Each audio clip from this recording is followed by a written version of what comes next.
Welcome back. Today, we're doing another deep dive, and this one, well, it's a tough one.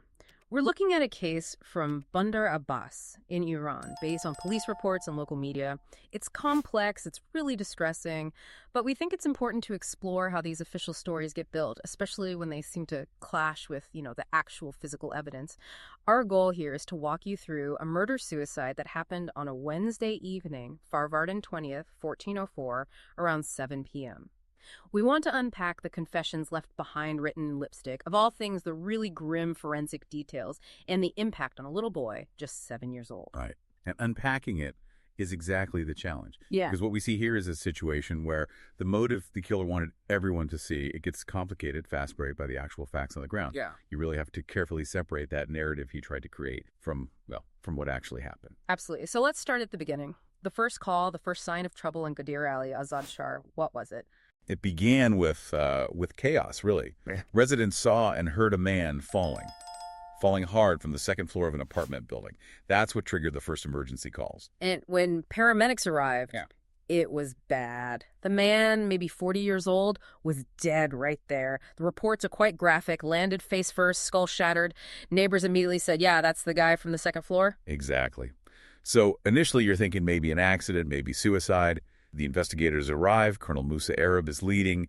They're just starting to secure the scene outside when suddenly things change. They hear screaming, loud screaming and crying coming from inside the man's apartment upstairs. Okay, hold on. If the man who fell is dead on the ground, why screaming from his apartment? And why did the police apparently give warnings before going in? Wouldn't screaming mean you just go? Well, standard procedure sometimes requires those warnings, even with screams, especially if they don't know exactly who is screaming or what's happening. But yeah, the urgency was definitely there. Once they did get inside, they immediately knew it was more than just a fall. The floor, ceramic tiles, had bloody footprints. Someone had walked through blood. Deliberately. They followed that trail, cautiously, towards where the sound was coming from the main bedroom. And inside the bedroom? The reports are just gut-wrenching to read. What did they find there? They found a woman's body, later identified as Nahid. She was 30, lying on the bed. The bed was soaked in fresh blood, and the brutality was stark. She'd been decapitated. But there was this strange detail, almost chilling. A piece of cloth was placed over the neck area, like an attempt to cover it, maybe. It's those small, weirdly deliberate actions that sometimes say so much. But the worst part of that discovery, it wasn't Nahid's body, was it? No, it was the witness. In the corner of the room, huddled up, was a little boy, 7 years old, Arvin, face red, streaked with tears, just frozen.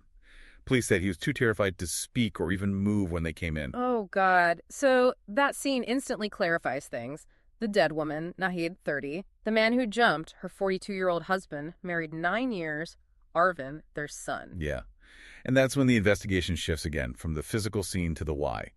As police secured Arvin and started processing the room, they found the husband's explanation, his confession, scrawled with Nahid's own makeup, her lipstick, on the mirror and the bathroom door. The mirror note. That seems to be the core of his intended story, right? What did it say? It was pretty blunt, addressed to anyone, really. It said something like, Nahid, my wife, was cheating on me every day with that sewing machine repairman.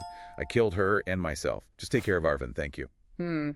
Classic jealousy, revenge motive, or so it seems at first glance. Seems being the key word, because he added something else, didn't he? He did.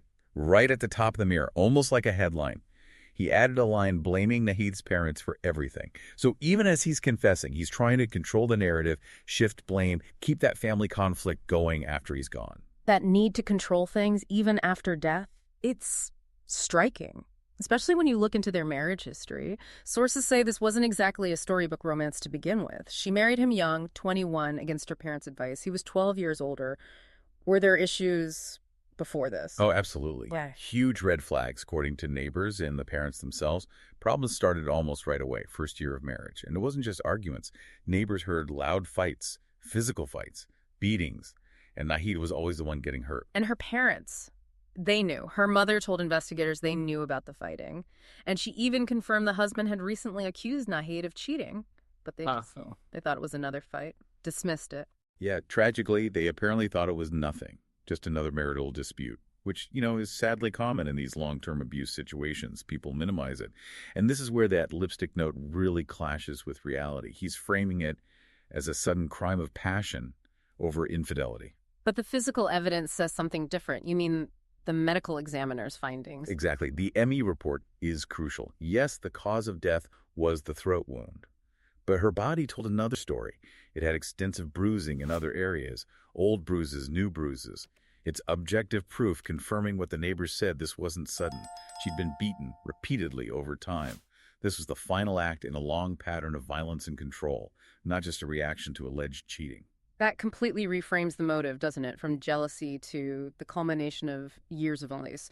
So the forensics, how did they piece together the actual moments of the murder? Based on blood spatter, the position she was found in, his footprints, they could reconstruct it pretty clearly. It seems the attack started on the bed. He was bigger, stronger. He overpowered her, pinned her down. The report suggests he was basically sitting on her back or waist, immobilizing her. Still used the knife. Yes.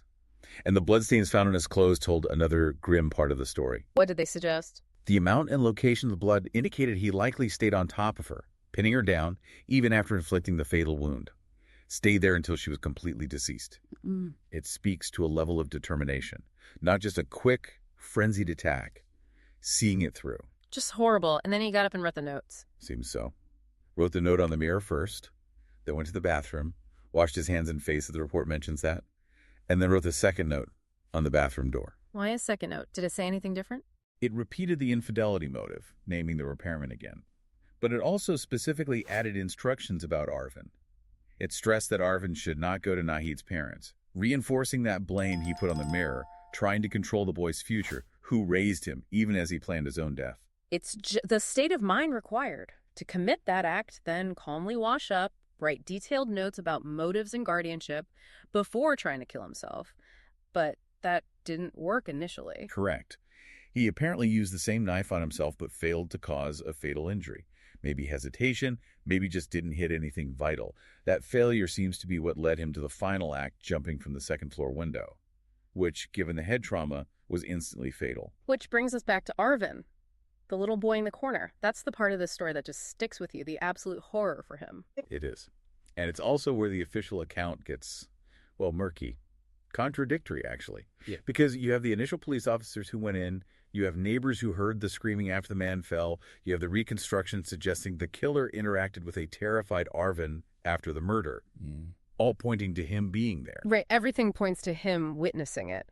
But Colonel Arab, the lead investigator, he told the public Arvin wasn't home. He said the crime was planned and the boy was safely somewhere else, at his paternal grandparents. Why? Why say that if it wasn't true? It's hard to say for sure, but there are a couple of possibilities. One, it could be damage control. Denying the most horrific element the child witnessed makes the public narrative easier to manage. Two, the sources mentioned the families wanted the case closed quickly, quietly, to protect Arvin's future and reputation. It's possible the official statement was, let's say, adjusted to help achieve that, to shield the boy from becoming the center of a media storm or a prolonged legal process as the key witness. So potentially altering the official record to protect the child. Or maybe protect the investigation from complications. Either way, it's a huge discrepancy. Imagine being that child, knowing what you saw and then hearing the police, the authorities say it didn't happen like that, that you weren't even there. Exactly. It puts an incredible burden on him. The case itself is likely closed, or closing soon. Perpetrator dead, victim dead, no trial. But for Arvin, that official denial potentially adds another layer of trauma. Who helps him reconcile his memory with the story being told? And it circles back to the husband's motive again. If Colonel Arab was right about it being planned, not just sudden rage, then why Nahid? Why himself? If the trigger was truly the repairman, why not go after him? Why destroy his own family? That's the question the sources leave hanging, isn't it? If it was pure revenge for infidelity, you'd expect the violence directed outward, at the alleged rival. The fact that he focused everything inward, extreme violence against Nahid, silencing her permanently, and then himself points back towards that pattern of control. The infidelity might have been the excuse, the trigger perhaps, but the root seems deeper. It was about ultimate control over her, framed by a narrative of betrayal. So to recap this deep dive, we started with a man's fall, discovered a horrific murder scene with a terrified child witness, then these desperate confessions written in lipstick, trying to set the story straight from the grave. But that story clashes with the evidence of long-term abuse, confirmed by the autopsy, and finally, this disturbing question mark over whether the child witness's presence was officially denied. Right. And it really highlights that dangerous mix you sometimes see. Chronic domestic violence, simmering for years, maybe ignored or downplayed, and then suddenly erupting, often masked by an accusation like infidelity. And given those conflicting statements about Arvin, it makes you think, doesn't it? How easily can the official story diverge from the facts, especially when things are sensitive or when families or authorities want a clean resolution? What kind of support does a child like Arvin actually need to navigate not just the unbelievable trauma he witnessed, but also the potential gaslighting of having his reality publicly denied? That's the impact that lasts long after the case file is stamped closed.